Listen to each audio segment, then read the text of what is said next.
bertemu kembali dengan kita ataupun kami dalam diskusi pemaparan. Pada hal ini diskusi pemaparan akan mencakup mengenai manajemen bengkel. Kami di sini anak-anak dari TM 21B Politeknik Sukabumi akan mencoba berbagi mengenai manajemen perbengkelan. Kita mulai saja mengenai perbengkelan yang akan dibahas yaitu satu, mengenai pengertian sistem manajemen bengkel.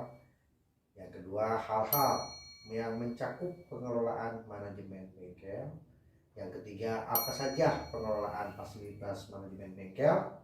Berikut, apa saja pengelolaan fasilitas peralatan manajemen bengkel. Jadi seperti itu yang akan dibahas pada kesempatan ini.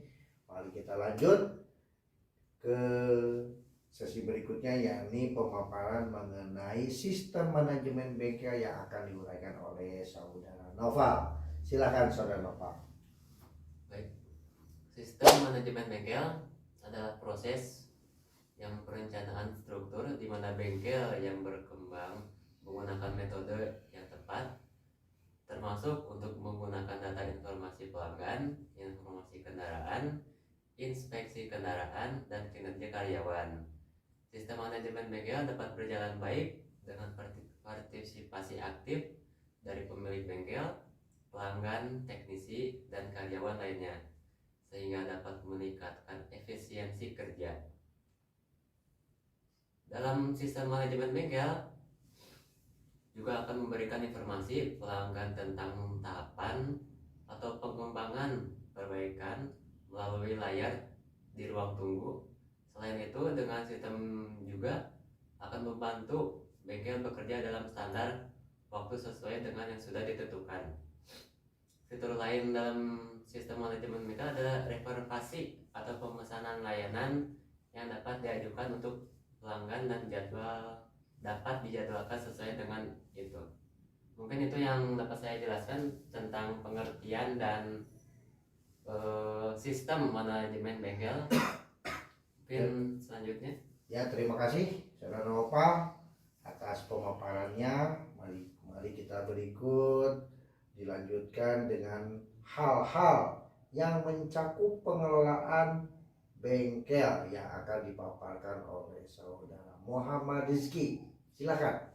Baik, hal-hal yang mencakup pengelolaan bengkel.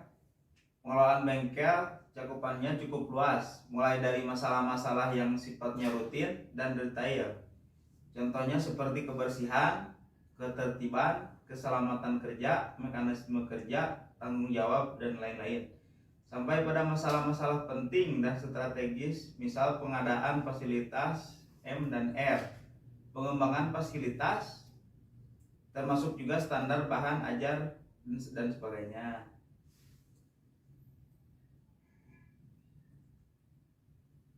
Selanjutnya, pengelolaan fasilitas dapat dibagi menjadi dua, yaitu ruang dan peralatan. Pengelolaan fasilitas ruang yang harus diperhatikan adalah yang pertama berpedoman kepada perencanaan, yang kedua pemanfaatan ruang semaksimal mungkin, yang ketiga pengatur layout dengan memperhatikan faktor efektivitas, keselamatan, dan keamanan kerja.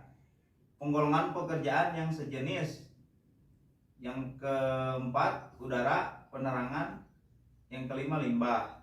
Oke, terima kasih Mas Saudara Rizky untuk pemaparan mengenai hal-hal yang mencakup pengelolaan manajemen bengkel.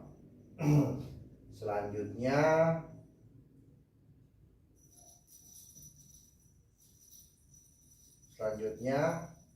akan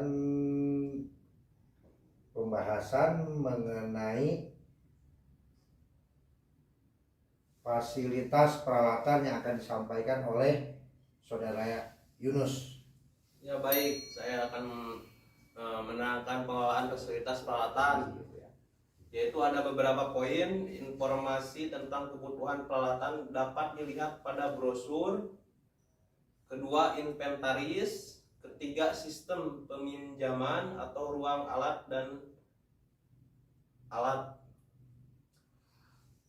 Selanjutnya, penggolongan peralatan seperti alat tangan, alat khusus atau SST, alat ukur, dan alat-alat bertenaga atau power tools, dan peralatan bengkel. Selanjutnya ada layout atau adanya suatu perencanaan yang jelas. Selanjutnya MNR atau juga disebut dibuat pedoman yang jelas. Selanjutnya kalibrasi, dan yang terakhir kartu-kartu yang diperlukan.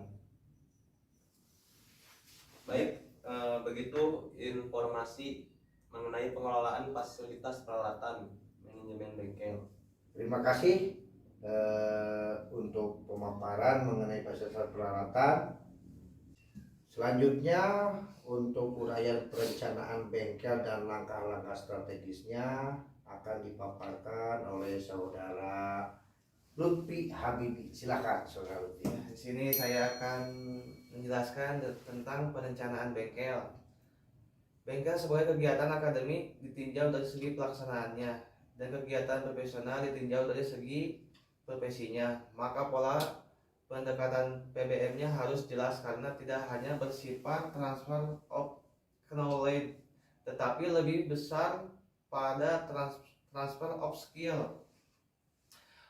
Maka pendekatan yang cocok adalah berdasarkan kompetensi yang cocok adalah berdasarkan yang lazim disebut CBT atau kompetensi based training, atau pelatihan yang berbasis pada kompetensi.